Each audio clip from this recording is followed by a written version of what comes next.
Channel. Broadcasting Service.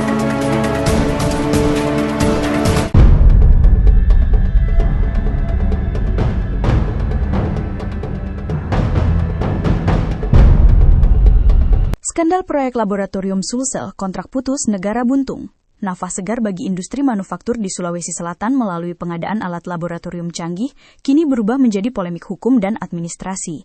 Hasil audit terbaru mengungkap rentetan kegagalan pada proyek pengadaan alat laboratorium di Dinas Perindustrian dan Perdagangan atau Disperindak Sulawesi Selatan tahun anggaran 2024. Bukan hanya gagal fungsi, proyek ini menyebabkan pemerintah Provinsi Sulawesi Selatan kehilangan hak atas dana alokasi khusus atau DAK fisik dari pemerintah pusat sebesar 3 miliar 89 juta rupiah. Gagal tender, beban APBD membengkak. Investigasi dokumen menunjukkan bahwa Disperindak awalnya merencanakan 3 paket pekerjaan besar, yakni pengadaan alat reclamation plan, sand molding, dan CNC bubut. Namun hingga batas akhir pelaporan pada 16 Desember 2024 sesuai PMK nomor 25 tahun 2024, barang-barang tersebut tak kunjung tiba. Akibat keterlambatan ini, pemerintah pusat menutup keran pendanaan DAK. Dampaknya fatal. Beban pembayaran yang seharusnya ditanggung pusat kini beralih menjadi beban berat bagi APBD Provinsi Sulawesi Selatan. Jejak Wan Prestasi CVBM. Ketiga proyek tersebut dikerjakan oleh penyedia yang sama, yakni CVBM. Meskipun telah menerima uang muka sebesar 30%, perusahaan ini gagal memenuhi tenggat waktu kontrak. Berdasarkan data yang dihimpun, paket sand molding, barang baru tiba pada 30 Desember 2024, mengalami keterlambatan 54 hari. Namun, pejabat pembuat komitmen atau PPK hingga saat ini belum menetapkan denda keterlambatan.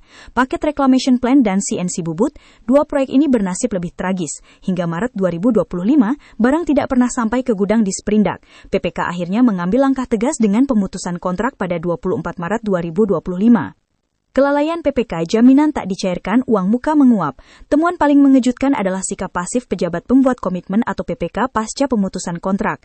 Meski kontrak telah diputus, PPK terdeteksi belum menarik kembali uang muka yang telah dibayarkan. Tak hanya itu, jaminan pelaksanaan yang seharusnya disita oleh negara sebagai kompensasi Wan Prestasi hingga kini diduga belum dicairkan.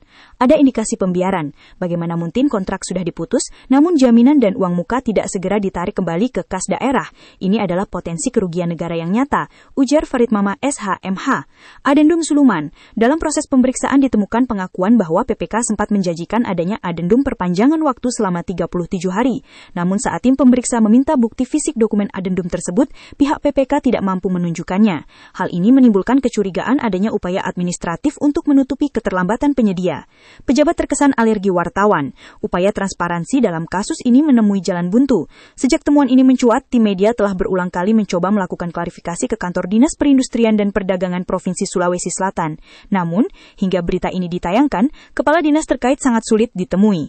Setali 3 uang, pejabat pembuat komitmen atau PPK yang bertanggung jawab langsung atas proyek tersebut juga terkesan menghindari konfirmasi. Beberapa kali upaya menemui yang bersangkutan di kantornya selalu dijawab dengan alasan sedang rapat atau tidak berada di tempat oleh staf penjagaan.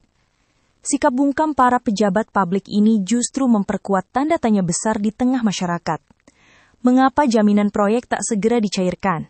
Dan mengapa ada pembiaran terhadap rekanan yang jelas-jelas Wan Prestasi? Kini, bola panas berada di tangan inspektorat dan aparat penegak hukum untuk menelusuri apakah ada unsur kesengajaan atau murni kelalaian manajerial di balik tembok bisu Disperindak Sulsel.